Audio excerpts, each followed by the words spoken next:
నమస్తే వి3 న్యూస్ స్వాగతం. తెలంగాణ ఎలక్షన్ ఫైట్లో ఒక ముఖ్య పాత్ర ఉమ్మడి రంగారెడ్డి జిల్లాలో 14 నియోజకవర్గాలను ఏకతాటిగా తిరిగి కొంగర కళ్యాణ్ సభ నుంచి కూడా ఖచ్చితంగా రంగారెడ్డి జిల్లాలో 14 సీట్లకు 14 సీట్లు ఖచ్చితంగా గెలిపించుకోవాలన్నటువంటి కృతనిశ్చయంతో ఉన్నటువంటి వ్యక్తి. మరి అతనే present Telangana state education and welfare infrastructure development corporation chairman G Nagender Goud గారు ఉన్నారు. వారిని అడిగి మరికొన్ని విషయాలు తెలుసుకుందాం. నమస్తే సార్. నమస్కారం. బాగురా సార్? బాగున్నాము. కొంగర కళ్యాణ్ సభ నుంచి కూడా కేసీఆర్ గారు మీకు అప్పచెప్పిన పని నిర్విఘ్నంగా ప్రజలతో తిరుగుతూ వేల మందిని సభకు తీసుకుపోయే విధంగా మీరు ప్లాన్ చేశారు. అంటే ఈ యొక్క కృషి ఎలా అనిపించింది మీకు? అంటే ముఖ్యంగా ఒక అద్భుతమైన విషయం ఏంటంటే ఒక రాష్ట్ర స్థాయిలో దేశం లెవెల్లో చూస్తున్న పరిస్థితుల్లో కొంగర కళ్యాణ్ సభ అనేది మా దగ్గర జరగడం ప్రధానంగా అది హర్షించదగిన విషయం. మా జిల్లా వాసులంతా కూడా అప్పటి నుండి కూడా మాకు అనేకమైన కార్యక్రమాలు అప్పచెప్తే కూడా ముఖ్యమంత్రి గారు అప్పచెప్పినాయి, కానీ కేటీఆర్ గారు, హరీష్ రావు గారు అందరూ పార్టీ అప్పచెప్పిన కార్యక్రమాలన్నింటినీ కూడా మా జిల్లా లోపల పెద్ద ఎత్తున మేము చేయడం జరిగింది. అయితే కొంగర కళ్యాణ్ సభ మీద కూడా రకరకాలుగా మాట్లాడారు. సభ ఇదైంది అదైంది ఇట్లా అన్ని చెప్పడం జరిగింది. ముఖ్యమంత్రి గారు బాగా మాట్లాడాలంటే వాళ్ళని బాగా తిట్టలేమని అన్నట్లు లేకుంటే రకరకాలుగా మాట్లాడుకుంటూ ఆడికెళ్ళి స్టార్ట్ అయింది వాళ్ళది. మా మీద దాడి అనేది, ముఖ్యమంత్రి గారి మీద దాడి, తెలంగాణ మీద ఒక కుట్ర, ఇవన్నీ దాగున్నా కూడా ప్రజలు అక్కడి నుండి స్టార్ట్ అయిన ప్రస్థానం ఏదైతుందో మొన్నటికి మొన్న కూడా మనకు అఖండమైన విజయం సాధించారు. మంచి మంచి లీడర్లను చెప్పుకొని, ముఖ్యమంత్రులు అని చెప్పుకొని వాళ్ళకు స్వయం ప్రకటిత నాయకులు ఎవరైతే ఉన్నారో వాళ్ళందరూ కూడా ఓటమి కావడం జరిగింది. కాంగ్రెస్ పార్టీ ఆ కూటమి అనేది ఏదైతే అపవిత్రమైన కూటమి, సిద్ధాంతాలకు తిలోదకాలు ఇచ్చే కూటమి, ఈ తెలంగాణ ప్రాంతం మీద మరొకసారి కుట్ర జరుగుతుంది అనే భావన వచ్చే తీరుగా కూటమి ఏదైతే ఏర్పడ్డదో ఆ కూటమి చిత్తు కావడం జరిగింది. ప్రధానంగా తెలంగాణ ప్రజలను మనం చూసినాం. ఎన్ని స్కీమ్లు ఇచ్చినా ఎన్ని పోయినా ఆత్మగౌరవం మీద బతికే ప్రజలు తెలంగాణ ప్రజలు. ఆ ఆత్మగౌరవం అనేది కేసీఆర్ గారు కాపాడగలుగుతారు, కేసీఆర్ గారి నాయకత్వాన్ని కాపాడగలుగుతుంది, టీఆర్ఎస్ పార్టీ శ్రేణులు మాత్రమే కాపాడగలుగుతారు అనే ఉద్దేశంతో ఈ టీఆర్ఎస్ పార్టీకి అఖండమైన విజయం సాధించింది. ప్రధానంగా ఈ బాధ్యత మాకు అప్పచెప్పిన ముఖ్యమంత్రి గారికి, తెలంగాణ రాష్ట్ర సమితి పార్టీ హైకమాండ్కి అంతా కూడా నేను శుభాకాంక్షలు తెలియజేస్తున్నా, ధన్యవాదాలు తెలుపుతా ఉన్నా. అదే తీరుగా ఈ అఖండ విజయం లోపల అనేకమైన కార్యకర్తలు, అనేకమైన ఉద్యమకారులు అందరూ కూడా పాల్గొన్న ప్రతి ఒక్కరికి కూడా మీ ఛానల్ వి3 ఛానల్ ద్వారా నేను వాళ్ళందరికీ కూడా శుభాకాంక్షలు తెలుపుతున్నా. అదేవిధంగా ప్రజలకు కూడా రాష్ట్రంలో ఉన్న తెలంగాణ రాష్ట్రం లోపల ఉన్న 31 జిల్లాల్లో ఉన్న ప్రజానికానికి అందరికీ కూడా నేను ఈ సందర్భంగా శుభాకాంక్షలు తెలుపుతున్నా. అందరికీ కూడా ధన్యవాదాలు తెలియజేస్తాం. అయితే కేసీఆర్ గారికి మీ మీద నమ్మకం ఉంచి ప్రెసిడెంట్ చేశారు రంగారెడ్డి జిల్లాకు. ఆ విధంగా ఆ తర్వాత మళ్ళీ ఇంకో పోస్ట్ కూడా ఇచ్చారు కార్పొరేషన్. ఆ తర్వాత మళ్ళీ 4 అసెంబ్లీలకు చేశారు. అంటే అతి తక్కువ కాలంలోనే మీరు కేసీఆర్ దగ్గర అయ్యారు. అంటే మీరు మీ యొక్క పట్టుదల ఎలా అబ్జర్వ్ చేశారు కేసీఆర్ గారు? నేను 2004లో కేసీఆర్ గారి నాయకత్వంలో పార్టీలో జాయిన్ అయినా. ఓకే. అయితే జాయిన్ అయినప్పటి నుండి కూడా అనేకమైన బాధ్యతలు నాకు అప్పచెప్పడమే కాక కూడా అంతకుముందు కూడా నేను రాజకీయాల్లో విద్యార్థి దశ నుంచి కూడా నేను రాజకీయాల్లో ఉన్నా. ఓకే. రాజకీయాల్లో ఉన్న మేరకు అప్పుడున్న సమైక్య పార్టీలు, ముఖ్యంగా తెలుగుదేశం పార్టీలో నేను ఉన్నా. రోజు ఒక ఎన్టీ రామారావు నాకు ఒక మండల ప్రెసిడెంట్ చేయడం తప్ప మిగతా అంత పెద్ద నాకు ప్రోత్సాహం లేకపోయినా ఉద్యమంలో కేసీఆర్ గారి నాయకత్వంలో ఏదైతే నేను 2004లో జాయిన్ అయినో అప్పటి నుండి కూడా నా మీద అనేకమైన బాధ్యతలు ఆయన పెట్టడం జరిగింది. దాన్ని పూర్తి స్థాయిలో నేను నిర్వహించడం, ఆ నమ్మకం సార్కు నా మీద ఉన్నది ఒకటి.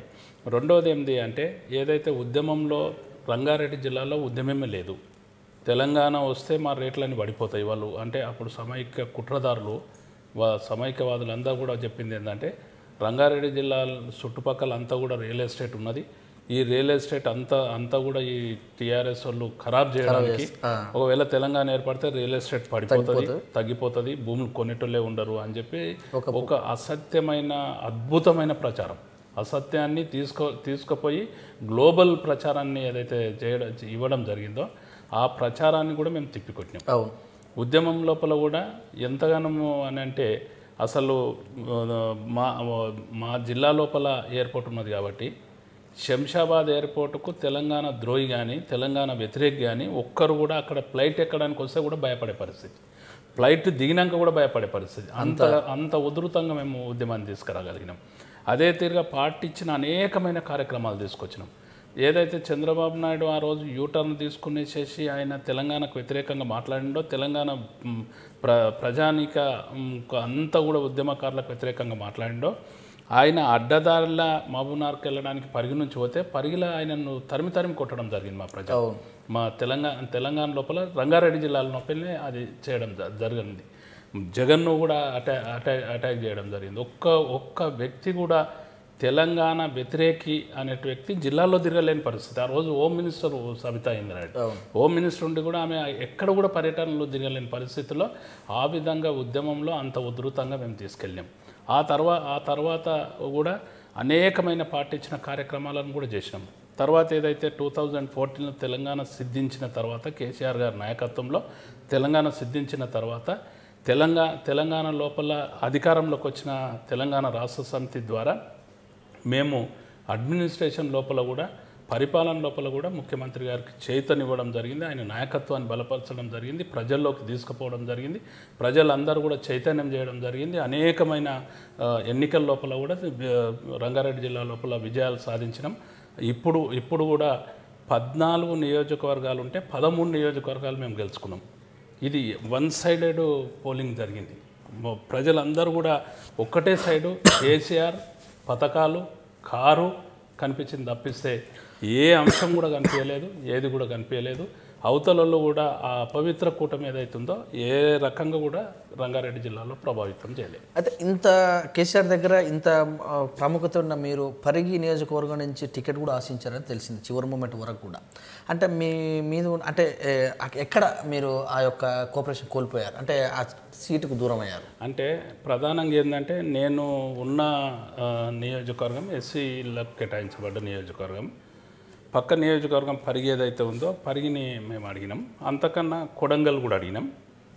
అయితే అడగడం మన వంతు. పార్టీ అన్ని రకాలుగా ముఖ్యమంత్రి గారు విఘ్నులండి. ఆయన అందరి గురించి తెలుసు, అంతా తెలిసిన వ్యక్తి. మనం ఏదైతే మనం ఎలా అంటాం బడుగు బలహీన వర్గాలు అంటామో, బడుగు బలహీన వర్గాలు బేసిక్కెళ్ళి స్టడీ చేసే వ్యక్తి. ఏ వర్గాలు ఏ విధంగా అభివృద్ధి చేయాలి, ఎవరికి ఏ రకమైన ప్రాధాన్యత ఇవ్వాలి, ఇంత పెద్ద కార్పొరేషన్ నాకు అప్పచెప్పిండు. నన్ను పార్టీలో రాష్ట్ర కమిటీలో సెక్రటరీగా తీసుకున్నాడు. 4 నియోజకవర్గాలు నా మీద బాధ్యత పెట్టిండు. ఇంత పెద్ద బాధ్యత పెట్టిన ముఖ్యమంత్రి గారు నేను అప్లికేషన్ అంటే అడిగినాం, పార్టీని అడిగినాం. నాకు కూడా శాసనసభలో ఒక అవకాశం వస్తుందేమో అని అడిగినా కూడా అక్కడ అవకాశం రాలే. అక్కడనే ఎందుకంటే పరిగిలో హరీశ్వర్ రెడ్డి గారికి ఆరోగ్యం బాగాలేనందుకు ఆయన కుమారునికి ఇచ్చాడు. ఆయన కూడా మంచి విజయం సాధించాడు. మేమందరం కూడా వెళ్ళినాం ఆయన కొరకు. మేమందరం కూడా శుభాకాంక్షలు తెలిపినాం. ఎన్నికల లోపల తిరిగినాం. ముఖ్యమంత్రి గారు కూడా మా తాన నియోజకవర్గం ఇవ్వకుండా ముఖ్యమంత్రి గారు తిరిగారు. ముఖ్యమంత్రి గారు తిరిగిన ప్రతి నియోజకవర్గం గెలిచింది. హరీష్ రావు గారు ఇన్ఛార్జ్ తీసుకున్న ప్రతి నియోజకవర్గం గెలిచింది. మా తాన అయితే వికారాబాద్లో అద్భుతం ఏంటంటే అసలు గెలవడు అనుకున్న దగ్గర కేటీఆర్ గారు 2 మండలాలను అది రోడ్ షో పెట్టాడు. రోడ్ షో అయితే ఆ 2 మండలాల దిక్కెళ్ళి మొత్తం కాన్ఫరెన్స్ గెలిచిపోయి అంత అద్భుతంగా పర్యటనలు, ఆదినాయకుల పర్యటనలు జరిగినాయి. దాన్ని మేము స్ఫూర్తిగా తీసుకున్నాం. ప్రజలు కూడా దాన్ని నమ్మిండ్రు. మేము ప్రజల్లోకి వెళ్ళినాం. ప్రజలతో మంచి మమేకమై పనిచేసినాం. అందరిలో ఒకరిగా అందరితో కలిసి మొత్తం అందరినీ కూడా నడిపించి వాళ్ళ జతకు నడిచి మేము ఈ కార్యక్రమాలు తీసుకుపోయినాం. ఈరోజు మంచి రిజల్ట్ వచ్చింది. రాష్ట్ర స్థాయిలో కూడా ఎంతోమంది సన్యాసం పుచ్చుకుంటామన్నారు ఎవరు కాంగ్రెస్. ఆ సన్యాసం మర్చిపోయి లేని ఆరోపణలు చేస్తున్నారు. ఈ విధమైన ఆరోపణలకే గురవుతున్నారు. ఓడిపోయినా దాన్ని జీర్ణించుకోలేకపోతున్నారు. ఆ విధంగా వాళ్ళు ఉన్నారు. కాబట్టి ప్రజలే తెలంగాణ ప్రాంతానికి అంత ద్రోహం చేసినారు. ద్రోహం చేసిన వాళ్ళు అంతా ఒక ముఠా ఏర్పడితే ఇంకా రానున్న 20-25 ఏళ్ళల్లో కూడా వాళ్ళు ఉండేది లేదు. మాకు 100 సంవత్సరాలకు సరిపోయిన పార్టీని, 100 సంవత్సరాలు నిలబడే పార్టీని ఇవాళ స్థాపితం చేస్తూ ఉన్నారు, నిర్మాణం చేస్తూ ఉన్నారు. కాబట్టి డెఫినెట్గా టీఆర్ఎస్ పార్టీ ఒక్కటే తెలంగాణ లోపల ఉంటుంది. టీఆర్ఎస్ పార్టీ మాత్రం కేసీఆర్ గారి నాయకత్వంలోనే పార్టీ అభివృద్ధి చెందుతుంది. అదేవిధంగా ఈ రాష్ట్రం కూడా అభివృద్ధి చెందుతుంది. అన్ని సమస్యలు కూడా పరిష్కారం కావడానికి అవకాశం ఉంటుంది. మాకు కూడా మంచి అవకాశాలు వస్తాయి. మేము కూడా ఏదైతే రాజకీయాల్లో హార్డ్ వర్క్ మేము చేస్తున్నామో, ఆయన నాయకత్వాన్ని నమ్ముకొని పనిచేస్తున్నామో ఎక్కడ కూడా మాకు తక్కువ కాదు. డెఫినెట్గా మాకు అందరం కూడా కార్యకర్తలకు అందరికీ కూడా గుర్తింపు ఉంటుంది. అయితే మీరు ఉమ్మడి రంగారెడ్డి జిల్లాకు వచ్చినట్టయితే 14, అందులో ఒక 3 కోల్పోవడం జరిగింది. మీరు స్పెషల్గా తీసుకున్నటువంటి 4 అసెంబ్లీలలో 1 కోల్పోవడం జరిగింది. అందులో మినిస్టర్ గారే. అంటే మీరు కాళ్ళకు బల్పం కట్టుకొని మొత్తం 14 అసెంబ్లీలు తిరిగారు. అంటే ఎక్కడ ఆ పొరపాటు ఎక్కడ జరిగింది? అంటే తాండూరు మాత్రం ఓడిపోయింది. నాకు 4 నియోజకవర్గాలకు ఇన్ఛార్జ్ ఉంటే 3 కూడా గెలిచినాయి, మంచి మెజార్టీతో గెలిచినాయి. అవును.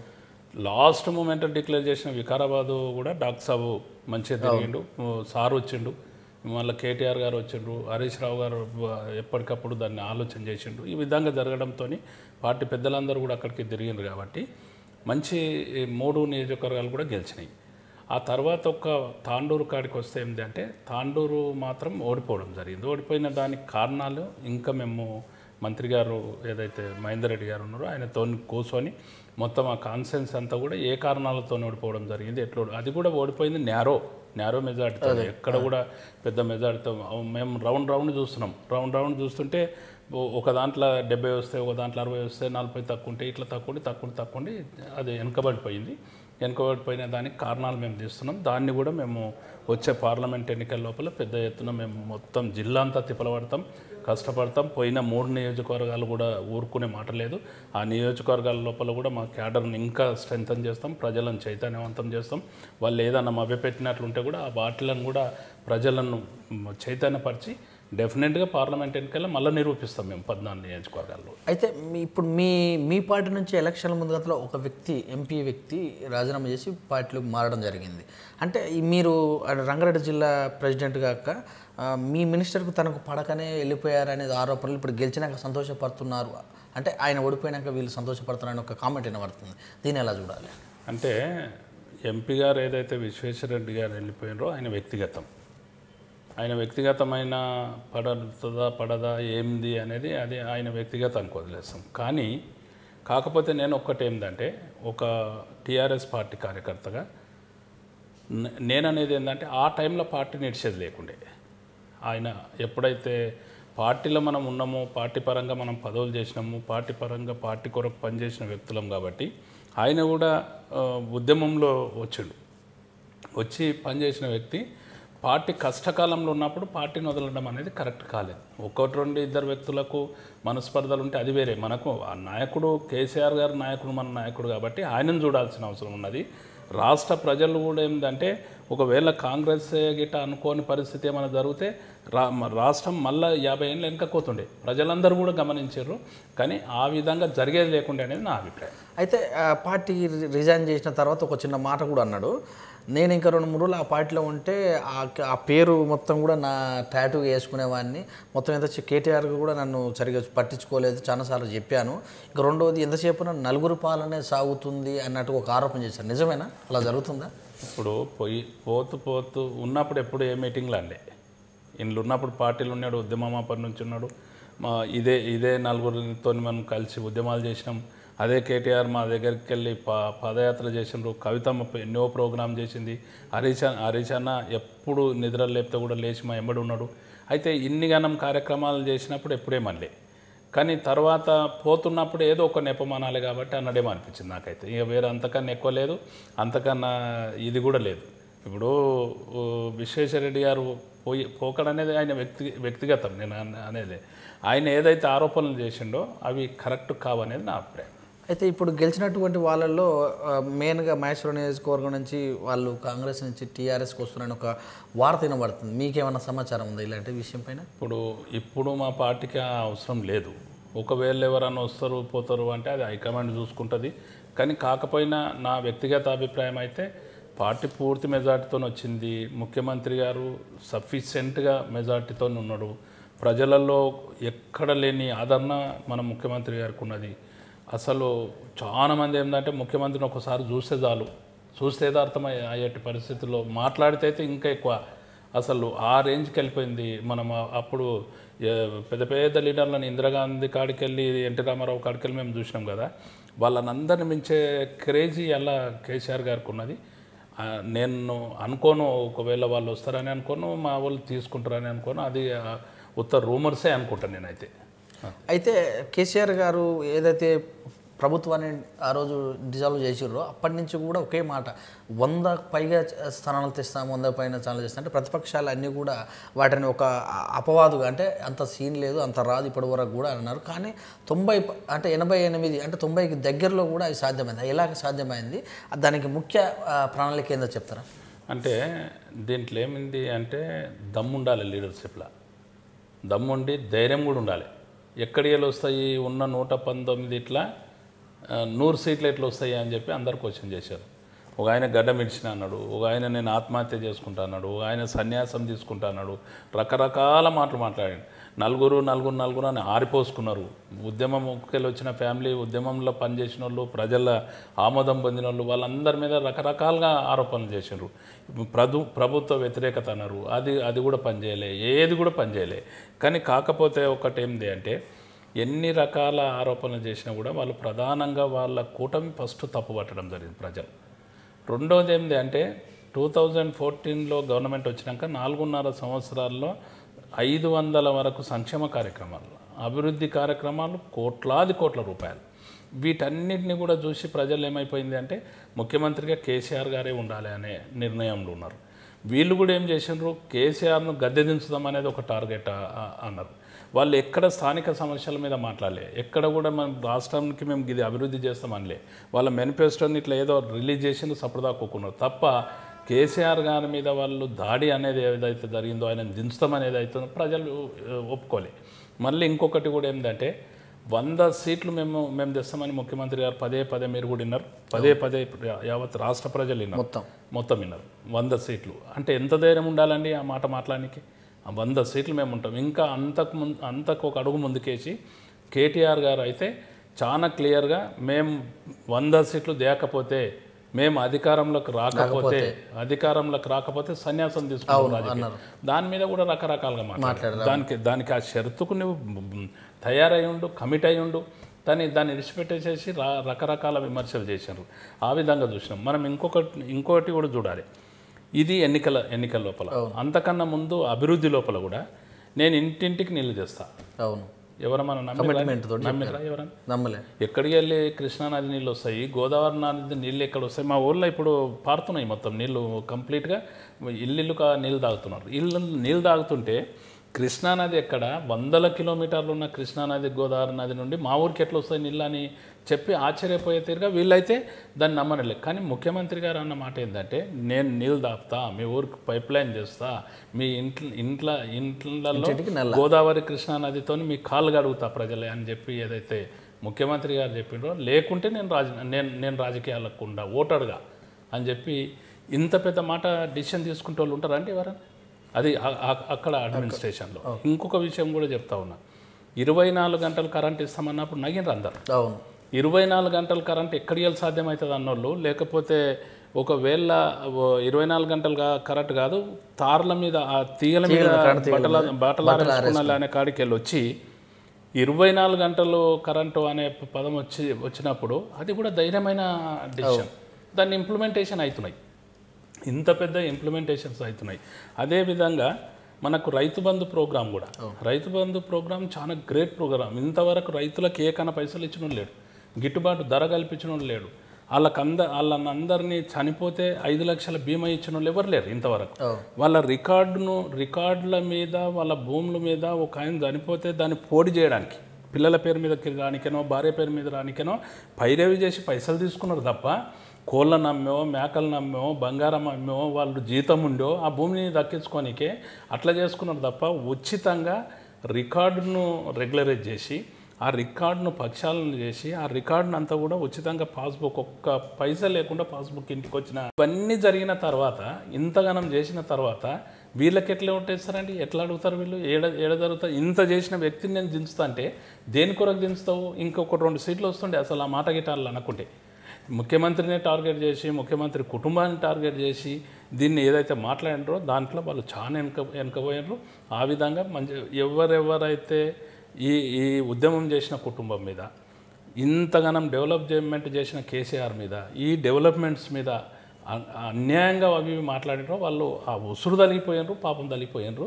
అందుకే ఇవాళ అడ్రస్ లేకుండా పోయినరు అనేది నా అయితే ఇంత చెప్తున్నటువంటి మీరు 88 సీట్లు కొట్టారు కనుక అంటే తెలుగుదేశం కానీ కాంగ్రెస్ కానీ బలమైన పార్టీలు ఒక బడుగు బలహీన వర్గాల మద్దతు బాగా ఉంది, ట్యాంపరింగ్ చేసి గెలిచారు, అట్లా సెటిలైట్ ద్వారా కూడా చేశారని ఒక మాట వినపడుతుంది. అక్కడక్కడ వాళ్ళు కోర్టుకు వెళ్ళే అవకాశం ఉందని అంటారు. దీని ఎలా చూడాలి? అయితే ఇది నవ్వాట్లు పూర్తిగా చిన్నపిల్లలు నవ్వుకున్నట్లు. ఎందుకంటే ఓడిపోయిన తర్వాత చాలామంది అన్నారు టీవీలలో, నేను కూడా డిబేట్లకు వెళ్ళా, మేము ప్రజాభిప్రాయాన్ని గౌరవిస్తాం. ఎక్కడ గౌరవించినవే? నువ్వు ఒకవేళ ట్యాంపరింగ్ జరిగినాయి అనుకుంటే 3 రాష్ట్రాల్లో విజయం సాధించారు కదా, మరి అక్కడేం జరిగింది? ఇవాళ వచ్చినాయి ఆ మిషన్లు. రాజశేఖర్ రెడ్డి ముఖ్యమంత్రి అయింది 2004లో, ఇవే మిషన్ల మీద కదా వాళ్ళు అధికారంలో వచ్చింది. మళ్ళా 2009లో ఏదైతే మళ్ళీ ఇవే మిషన్ల మీద కదా, వీటి మీదనే మాట్లాడిన వాళ్ళు కదా. మరి అది అంత లేనిది ఈరోజు ఎట్లా మాట్లాడుతున్నారు దాని గురించి? నేను ఇంకొక విషయం కూడా స్పష్టత ఇవ్వదలుచుకున్నా. ఎందుకంటే వాళ్ళు ఎన్నికలైనాక కౌంటింగ్ లోపల జరిగిన 2-3 రోజులు అది ఏదైతుందో దాంట్లో కూడా పెద్ద డ్రామా చేశారు. అక్కడక్కడ ఎక్కడైతే ఈవీఎంలు ఉన్నాయో వాళ్ళ పక్కన వాళ్ళ మనసులు పెట్టుకోవటం, అది ఎప్పుడు పెట్టడము. మళ్ళా గవర్నర్ దగ్గరికి పోయి మేమే అధికారంలోకి వస్తున్నాం, మా కూటమిగా గుర్తించమన్నారు, మమ్మల్ని మెజార్టీ గుర్తించమన్నారు. మరి నీకు ఆ రోజు మతికి రాలే? ట్యాంపరింగ్ జరిగినాయి, మేము ఓడిపోతున్నాం అని తెలియలే అనుకోలే? ఇదంతా నిరాధారమైనది. ఓడిపోయిన ప్రతి ఒక్కరూ మిషన్లు తప్ప అంటారు, ఓడిపోయిన ప్రతి ఒక్కరు రిగ్గింగ్ అంటారు. ఎందుకంటే పేపర్లతో ఉన్నారు, రిగ్గింగ్ అన్నారు. ఈరోజు ట్యాంపరింగ్ అంటున్నారు. శాటిలైట్ ద్వారా ట్యాంపరింగ్ చేసేది ఉంటే మరి మీరేమి రాజీవ్ గాంధీ ఈ సెల్ ఫోన్లను కనుక్కున్నాడు, ఈ కంప్యూటర్లను కనుక్కున్నారు అన్నోళ్ళు, మరి మీకేం తెలియలేదు? మరి అట్లా ఆ మాట ముందు మాట్లాడవచ్చు కదా. అందుకే నేను ఏమంటున్నా అంటే, వాళ్ళు ఓడిపోయిన దాంట్లో ఏం మాట్లాడుతున్నారో వాళ్ళకి తెలియదు, ఏం చేస్తున్నారో వాళ్ళకి తెలియదు. ఆ పరిస్థితుల లోపల వాళ్ళు మోర్చపోయి ఉన్నారు, అడ్డం పడి ఉన్నారు. అందులో ఏం పలవరిస్తున్నారు కూడా తెలియని పరిస్థితి ఉన్నది. వాళ్ళు ఎవరు కూడా ఊహించలేరు ఇంత పెద్ద జడ్జిమెంటు కేసీఆర్ వైపు వస్తుంది. ప్రజలంతా కూడా కేసీఆర్ వైపే నిలబడ్డారు. ఆయన ఇచ్చిన మాట ఏదైతుందో, ఆయన ఏదైతే ప్రజలలో గట్టిగా చెప్పడం జరిగిందో ఆ చెప్పిందే నిజమవుతుంది అని చెప్పి వాళ్ళు ఊహించలేక ఇవన్నీ మాట్లాడుతూ ఉన్నారు. ఓకే, ఇప్పుడు కేసీఆర్ గారు ప్రభుత్వం ఏర్పడిన తర్వాత ప్రెస్ మీట్లలో అక్కడక్కడ ఎంతసేపు జాతీయ స్థాయి గురించే మాట్లాడుతున్నారు. రాష్ట్ర స్థాయి అంటే రాష్ట్రం యొక్క వ్యవహారాలు అంటే ఇప్పుడు ఈ మధ్యకాలంలో మన ఇది కాళేశ్వరం ఏవైతే ప్రాజెక్టుల గురించో వేగవంతం చేయాలని మాట్లాడారు. అంతకుముందు మొత్తం కూడా ఫ్రంట్ గురించి. అంటే ఇక్కడ నాయకత్వం మారే అవకాశాలు ఏమైనా ఉన్నాయంటారా? అంటే అట్లా ఉండాల్సిన అవసరం లేదు. డెఫినెట్గా భారతదేశ రాజకీయాలను పక్షాలను చేయాలి. అది అందరూ కూడా చూసుకుంటూనే ఊరుకున్నారు. ఇప్పుడు చంద్రబాబు నాయుడు వెళ్ళేసేసి 4 పార్టీలను కలిపి ఒక కూటమి చేసి దీన్ని బీజేపీకి వ్యతిరేకంగా చేస్తామంటున్నారు. మా ముఖ్యమంత్రి గారు ఏమంటున్నారంటే 4 పార్టీలను ఏకం చేస్తే కాదు, 4 ఏకం చేసి ఆయన కాకుంటే ఈయన కాకుంటే ఈయన కాదు, కాంగ్రెస్ బీజేపీకి వ్యతిరేకంగా మనం ఒక ఫ్రంట్ ఏర్పాటు చేసి, ఫ్రంట్ యొక్క ప్రధాన ఎజెండా కూడా ఏంటంటే ఆయన ఖరాబ్ చేసిండు, ఈయన ఖరాబ్ చేసిండు, లేకుంటే మేము అందరం కలిసి ఏమో చేస్తాం, అది కాదు. అసలు 70 టీఎంసీల్లో దాని మీద దేశవ్యాప్తంగా తీసుకొని దాన్ని ఏ విధంగా మనం ఎంత ఉపయోగించుకుంటున్నామని ప్రాక్టికల్గా దాని మీద ముందుకు వెళ్తూ ఉన్నాడు. రైతాంగం గురించి మాట్లాడుతూ ఉన్నాడు, దేశ భద్రత గురించి మాట్లాడుతున్నాడు, దేశంలో పేదరికం గురించి మాట్లాడుతున్నాడు. ఇట్లాంటి ప్రధానమైన ప్రజల ఎజెండాని ఏదైతే మీదకి తీయడం జరుగుతుందో ఈ ఎజెండా మీద ఫైట్ జరగాలి. ఈ ఎజెండా మీద మనం అధికారంలోకి రావాలి. మనం అధికారంలోకి వచ్చి ఈ మార్పు జరగాలి. వ్యవసాయ విధానంలో పెను మార్పులు జరగాలి. రెండవది ఏంటంటే కేంద్రీకృతమైన రాజకీయాలు. ఇప్పుడు వికేంద్రీకరణ జరగాలి అంటున్నాడు. ఇక్కడున్న ఎడ్యుకేషన్ గురించి కానీ, లేకపోతే హెల్త్ గురించి కానీ, వ్యవసాయం మీద కానీ చిన్న పనులను కూడా తీసుకుపోయి కేంద్రం నుంచి నిధులు రావాలి, కేంద్రం అనుమతించాలి, కేంద్రం కాడికెళ్ళి భారత పార్లమెంట్లో ఒక ఊరు సమస్య మాట్లాడాలి. అయితే ఇది కాదు, ఊరు సమస్య ఊరు నాయకులు ఉంటారు, రాష్ట్ర సమస్యలు రాష్ట్ర నాయకులు ఉంటారు, మున్సిపల్ నాయకులు ఉంటారు.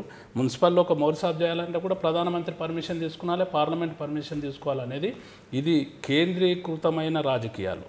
ఏదైతే కాకుండా వికేంద్రీకరణ జరిగేసేసి ప్రజలందరి భాగస్వామ్యం ఉండేసేసి అందరు ఏ రకంగా ఎవరి అధికారాలు వాళ్ళకు ఉండి దీన్ని అభివృద్ధి చేయాలని చెప్పి ముఖ్యమంత్రి గారు తీసుకొచ్చి ఫెడరల్ ఫ్రంట్ ఏర్పాటు చేసి దీని ద్వారా 2 జాతీయ పార్టీలకు కూడా ఇక్కడ కొన్ని సంవత్సరాల వేళ్ళక మనం పరిపాలన చేసిన 100 సంవత్సరాల చరిత్ర దాటి ఉన్న కాంగ్రెస్ పార్టీ కానీ బీజేపీ పార్టీ కానీ ధీటుగా ఇంకో ఫ్రంట్ రావాల్సిందే. ఈ దేశానికి పట్టిన పీడ ఏదైతుందో విరగనీయాల్సిందే. వీటిని అన్నిటిని కూడా అభివృద్ధి పథంలో తీసుకుపోయేసి భారతదేశాన్ని కూడా ప్రపంచ స్థాయి లోపల ఒక ఖ్యాతి గడించే తీరుగా తీసుకురావాలనేది ఇక్కడ తెలంగాణలో చేసి చూపించాడు. తెలంగాణ ప్రాంతాన్ని అంతా కూడా తెలంగాణ తెస్తామంటే ఎవరు నమ్మలే, తెలంగాణ తెచ్చాడు. తెలంగాణ తెచ్చిన తర్వాత దీని పరిపాలన ఈ విధంగా చేస్తామంటే నమ్మలే. అసాధ్యమైన కార్యక్రమాలు ఏదైతే తెలంగాణలో సుసాధ్యం చేసిండో వీటి భారతదేశంలో ఇంప్లిమెంట్ చేయాల్సిన అవసరం ఉన్నది. భారతదేశ ప్రజానికానికి ఏదైతే అవసరం ఉందో, ఏదైతే మార్పు రావాలనో, ఏదైతే ప్రజలు అన్ని రకాలుగా అభివృద్ధి చెందడానికి అవకాశం ఉంటుందో ఆ విధంగా అభివృద్ధి చెందిన దేశంగా ఇప్పుడు కూడా మనకి ఇప్పటికి కూడా మనం ఏమిటంటే ఎన్నోసార్లు 100కు పైబడి రాజ్యాంగ సవరణ చేస్తాం. రాజ్యాంగ సవరణలో ప్రజల కొరకు కానీ దేశం కొరకు కానీ సవరణలు జరిగినవి చాలా తక్కువ.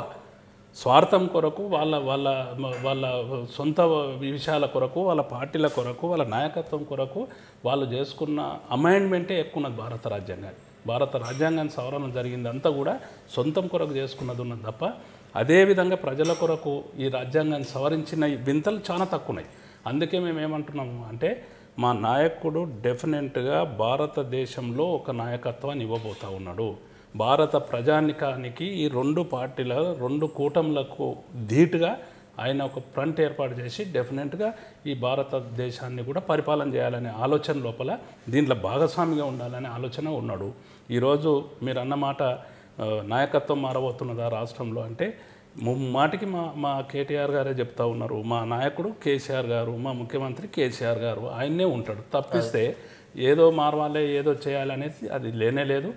100 సంవత్సరాలకు సరిపోయిన పార్టీ తెలంగాణ లోపల ఫార్మేషన్ కాబోతున్నది, తెలంగాణ లోపల నిర్మితం కాబోతున్నది. కాబట్టి టీఆర్ఎస్ పార్టీ 100 సంవత్సరాల చరిత్ర వరకు కూడా పరిపాలన చేస్తుంది. మా నాయకుడు ఉన్నంత వరకు 25 సంవత్సరాలు కూడా ఇంకా 4-5 పీరియడ్లు వాళ్ళు మతిమారవాలి. కాంగ్రెస్ పార్టీలో డెఫినెట్గా అధికారం అనేది దాన్ని కేసీఆర్ గారి చేతుల్లోనే ఉంటుంది, ముఖ్యమంత్రిగా ఆయన్ని కొడతారు. అయితే ఇప్పుడు ఈ ఎలక్షన్స్ అయిపోయినాయి, మరి కొద్ది రోజుల్లోనే గ్రామ పంచాయతీ ఎలక్షన్స్ కూడా జరగబోతున్నాయి. అంటే ఈ ఎలక్షన్లకు మీరు ఏ రకంగా అంటే ఒక రంగారెడ్డి జిల్లా ప్రెసిడెంట్గా, ఒక రాష్ట్ర నాయకులుగా ఎలా ముందుకెళ్ళే అవకాశం ఉంది? గ్రామ పంచాయతీలు అన్నిటికన్నీ కూడా మేమే గెలుస్తాం. ఓకే, ఎందుకంటే గ్రామ పరిపాలన జరగాలి. గ్రామం లోపల ప్రజలు ఆలోచన చేస్తారు. ఏ పరిస్థితిలో తెలంగాణ రాష్ట్ర సమితి ప్రతిపాదించిన వ్యక్తులకే గ్రామ పరిపాలన అనేది అప్పచెప్తారు. ఒకటి. రెండవది మేమేమంటున్నామంటే ఎన్నో సంవత్సరాల నుంచి తాండాలు, ఎస్టీ తాండాలు, వాళ్ళు నివసించే తాండాల్లో ఒక యామ్లెట్ విలేజ్ కానీ ఒక అనుబంధ గ్రామంగానే మిగిలిపోయింది తప్ప వాళ్ళకి అలా స్వపరిపాలన వచ్చింది. అందరు ఎస్టీ సోదరులకు కూడా రాష్ట్రం లోపల స్వపరిపాలన వచ్చింది. వాళ్ళ తాండాలను మేము గ్రామ పంచాయతీ ఏదైతే కేసీఆర్ గారు చేసిండ్రో డెఫినెట్గా వాళ్ళందరూ సమిష్టిగా కూర్చునేసి చర్చ చేసుకుంటారు. అవన్నిటిని కూడా యునానిమస్గా టీఆర్ఎస్ పార్టీ ప్రతిపాదించింది. ముఖ్యమంత్రి వారసులు ఎవరైతే, ముఖ్యమంత్రి పార్టీలో ఉన్న వాళ్ళు ఎవరైతే ఉన్నారో వాళ్ళనే డెఫినెట్గా గెలిపిస్తారు. అన్ని గ్రామ పంచాయతీలు కూడా గెలవబోతున్నాయి. మేము ఆ క్యాంపెయినింగ్ కూడా మేము అందరం కూడా స్టార్ట్ చేస్తూ ఉన్నాం. మా నాయకుడు ఏదైతే కేటీఆర్ గారిని వర్కింగ్ ప్రెసిడెంట్గా నియమించడం జరిగిందో ఆయన జిల్లా పర్యటనలు కూడా చేస్తూ ఉన్నాడు. ఆ జిల్లా పర్యటనలతో బాగా పెద్ద ఎత్తున పార్టీ డెవలప్ అవుతుంది. ఆ డెవలప్ అయిన దాంట్లో స్థానిక సర్పంచ్ ఎన్నికలు ఘన విజయం సాధించబోతుంది. అయితే మీరే అన్నారు వర్కింగ్ ప్రెసిడెంట్ ఇచ్చిన కేటీఆర్ గారు అని. అయితే మీకు ఈ కేటీఆర్ గారికి వర్కింగ్ ప్రెసిడెంట్ ఇవ్వడం మీకు అంటే అనిపించింది, ఎలా అనిపించింది? నేను రాష్ట్ర కమిటీలో ఇవాళ కార్యదర్శిగా ఉన్నా, 4 నియోజకవర్గాలు ఇన్ఛార్జ్ ఉన్నా. నేను రాష్ట్ర కార్యదర్శిగా నేనున్నా వాళ్ళకి ఆ రిజల్ట్ ఇచ్చింది. ఇట్లాంటి వ్యక్తులు కొందరు ఉన్నారు, అక్కడక్కడ ఉన్నారు. అప్పుడు కూడా ఎందుకు మనకు ఎన్ని తీర్లు విష ప్రచారం చేసిన ఉద్యమ టైం లోపల తెలంగాణ వస్తుందని ఎవరైనా ఒప్పుకున్నారా? ఇప్పుడు అంటున్నారు మేము తెలంగాణ కొరకు రైలు రోకో చేసినాము, లేకపోతే మేము ఒకరోజు ఉపవాసం ఉన్నాము, అది ఉన్నాం, ఇట్లా రకరకాలుగా చెప్తాం. కానీ ఆ రోజు కేసీఆర్ గారు అమర నిరాహార దీక్ష చేసినప్పుడు సకల జనులు ఏకమైపోయి సమాజం మొత్తం ఒకవైపు నిలబడ్డప్పుడు భారతదేశంలో ఉన్న అంత మొత్తం కేంద్రం నుంచి అన్ని రాష్ట్రాలు కూడా కదిలిన పరిస్థితి. వర్కింగ్ ప్రెసిడెంట్గా కేటీఆర్ గారు రావడం మాకు అందరికీ సంతోషం అనిపించింది. అందరం కూడా స్వాగతించినాం. అందరం కూడా మేము యునానిమస్గా ప్రపోజల్ చేసేసినాం, తీర్మానం చేసి ఆయనను స్వాగతించినాం. డెఫినెట్గా ఆయన నాయకత్వం లోపల నిర్మాణం జరుగుతుంది. ప్రజలకు అందుబాటు లోపల తెలంగాణ భవన్ లోపలనే రోజు కూడా ఉండడం జరుగుతుంది. కార్యకర్తల సమస్యలన్నింటినీ కూడా పూర్తి స్థాయిలో పరిష్కారం జరుగుతుంది. పేదరిక నిర్మూలన కొరకు డెఫినెట్గా టీఆర్ఎస్ పార్టీ అండగా ఉంటుంది. ఈ పార్టీ 100 సంవత్సరాలకు సరిపోయిన నిర్మాణం జరుగుతుంది, అభివృద్ధి జరుగుతుంది. ఇది ఈ రాష్ట్రం లోపల ఏకైక పార్టీ తెలంగాణ రాష్ట్ర సమితి అనే తీరుగా డెఫినెట్గా జరుగుతుంది. మేము ఇంకోటి కూడా ఏం చేస్తున్నామంటే ఈ గ్రామాల్లో ఉన్న గ్రామ కమిటీలన్నింటినీ కూడా పునర్వ్యవస్థీకరిస్తున్నాం. ఎక్కడన్నా గ్యాప్ ఉంటే వాటిని మళ్ళీ నిర్మాణం చేసుకుంటున్నాం. మెంబర్షిప్ డ్రైవ్ కూడా మేము చేసుకుంటున్నాం. అందరినీ కూడా మెంబర్షిప్గా దీంట్లో తీసుకునేసేసి అందరినీ కలుపుకొని ఈ కేసీఆర్ గారి నాయకత్వాన్ని కోరుకునేటోళ్ళని అందరినీ కూడా నా నాయకత్వం కోరుకోకపోవచ్చు, ఇంకోటి కోరుకోకపోవచ్చు, ఇంకా స్థానికంగా ఉన్న వాళ్ళకి వ్యతిరేకం ఉండదు. కానీ బేసిక్గా కేసీఆర్ గారి నాయకత్వంలో పనిచేసే ప్రతి ఒక్క వ్యక్తి కూడా ఈ తెలంగాణ రాష్ట్ర సమితిలో ఉంటారు. ఆ విధంగా దాన్ని నిర్మాణం చేసుకుంటూ తీసుకుపోతాం. అయితే ఇక ఒక చిన్న మాట వినబడుతుంది. వర్కింగ్ ప్రెసిడెంట్ అయిపోయిన తర్వాత కేటీఆర్ గారు కేసీఆర్ కలిసి ఒకే క్యాంపెయిన్ ఆఫీసులో ఉంటారు. ప్రజలు అక్కడికి వెళ్ళాలంటే, సామాన్య ప్రజలు వెళ్ళి కలవాలంటే కష్టమవుతుంది. ఇప్పుడు వర్కింగ్ ప్రెసిడెంట్ చేశారు కదా, ప్రతి సామాన్యుడి పార్టీలో ఉన్న కార్యకర్త కూడా కలవాలి. మరి ఇది ఎలా వీలవుతుంది? ఇప్పుడు తెలంగాణ భవన్లోనే రోజు 3 అవర్స్ ఉంటా అని చెప్తున్నాడు. ఓకే, 3 గంటలు 4 గంటలు రోజు హైదరాబాద్లో ఉన్న ప్రతి రోజు కూడా తెలంగాణ భవన్కు రావడం జరుగుతుంది. అక్కడ అందరం కూడా వెళ్తాం, అక్కడ అందరినీ కూడా కలవడం జరుగుతుంది. ఇంకొక విషయం కూడా ఏముంది అంటే, మీరు గతంలో చూసిన లీడర్లకు వీళ్ళకు నువ్వు 100 మందిలో ఒక మనిషి ఉంటే నేను ఆడికి పోయి అటెండ్ అయ్యి వెళ్ళిపోతే చాలు, రేపు పోయి మళ్ళీ నేను వచ్చిన సార్ అని చెప్పుకోవాల్సిన అవసరం లేదు. నీకు అన్ని కళ్ళు మొత్తం టోటల్గా అందరి మీద తిరుగుతాయి. అందరి కళ్ళను జిరాక్స్ తీసుకున్నట్లు జరిగే నాయకత్వం ఇది. అంత యాక్టివ్ ఉన్న లీడర్షిప్ ఇది. కాబట్టి డెఫినెట్గా ప్రతి ఒక్కరికి అందుబాటులోకి రావడం జరుగుతుంది. డైలీ 3 అవర్స్ కూర్చుంటామని చెప్పి మా నాయకులే చెప్పడం జరుగుతుంది. మీ రంగారెడ్డి నియోజకవర్గంలో ఉన్నటువంటి ఒక వ్యక్తి హరీష్ రావు గారిని, మీరు ఉద్యమంలో పాల్గొన్నారు కదా, ఎంతోమందిని బలి తీసుకున్నారు. మేము పెట్రోల్ కూడా పోసుకొని ఒక అగ్గిపుల్ల అంటించుకుంటేందుకు నీకు దొరకలేదా అగ్గిపుల్ల అని కామెంట్ చేశాడు. ఇలాంటి కామెంట్ వినబడ్డప్పుడు మీకు ఎలా అనిపిస్తుంది ఒక ఉద్యమ నాయకులాగా? అంటే ఉద్యమ ద్రోవులు, ఉద్యమంలో శాతగాని వెధవలు, ఓ మాటల్లో చెప్పాలంటే ఆ రోజు చేత కాలేదు. ఇప్పుడు అదే విషయానికి వస్తే హరీష్ రావు గారు ఇదే మా జిల్లాల లోపలనే ఏదైతే యాదిరెడ్డి అనే కార్యకర్త పార్లమెంటు దగ్గర పోయి ఊరేసుకున్నాడు. ఊరేసుకున్నాక ఆయన శవాన్ని తీసుకుపోయి మార్చూర్లో పడేశారు. ఆ శవాన్ని కూడా ఇవ్వనికలేరు. ఒక్క హరీష్ రావు గారు ఆ రోజు ఆయన టీం అంతా గిట్ట వెళ్ళి అక్కడికి వెళ్ళి అక్కడ ఉన్న వాళ్ళను దబాయించి తీసుకురాకుంటే ఆ శవం రాకుండా ఇక్కడ మాకు తెలియకనుండే. అట్లా ఎన్నో ఉద్యమాలు చేసిన వ్యక్తులు వాళ్ళు. పుల్ల దొరకలేదా, విలువైన సమయాన్ని ఎంతో బిజీగా ఉన్నా కూడా అందరితో సమయాన్ని ఇచ్చేసి మాకు కూడా ఇంత సమయాన్ని ఇచ్చినందుకు మా టీవీ తరఫున మీకు ధన్యవాదాలు. Thank you sir. Kongara Kalyan సభ నుంచి కూడా ప్రతి ఒక్క సభలో నేను పాల్గొన్నాను. ఖచ్చితంగా కూడా రంగారెడ్డి నియోజకవర్గంలో రంగారెడ్డి అసెంబ్లీలో ఉన్నటువంటి 14 స్థానాల్లో కూడా నేను తిరిగాను. నేను ఇన్ఛార్జ్ ఉన్నటువంటి 4 కూడా ఏదో కొద్ది పొరపాటు వల్ల కొన్ని చేజారడం జరిగింది. కానీ మేము చేసుకున్నటువంటి అభివృద్ధి మరి టీఆర్ఎస్ పార్టీ 100 సంవత్సరాలకు గాను ఖచ్చితంగా ఇక్కడ బలంగా ఏర్పడుతుంది. అలాగే నేను ఏదైతే ఉన్నానో ఇప్పుడు ఉన్నటువంటి చైర్మన్ పదవి ఉన్నానో అదంతా కూడా కేసీఆర్ ఆశీస్సులు ఉన్నంత వరకు కూడా నాకు ప్రమోషన్ ఉంటుంది. నేను మొదటి నుంచి కూడా కష్టపడి పైకి వచ్చానన్న వ్యక్తి అని ధీమాగా వ్యక్తం చేశారు. చూస్తూనే ఉన్నాను V3 న్యూస్. కెమెరామ్యాన్ సురేష్తో మీ సురేష్ దండు.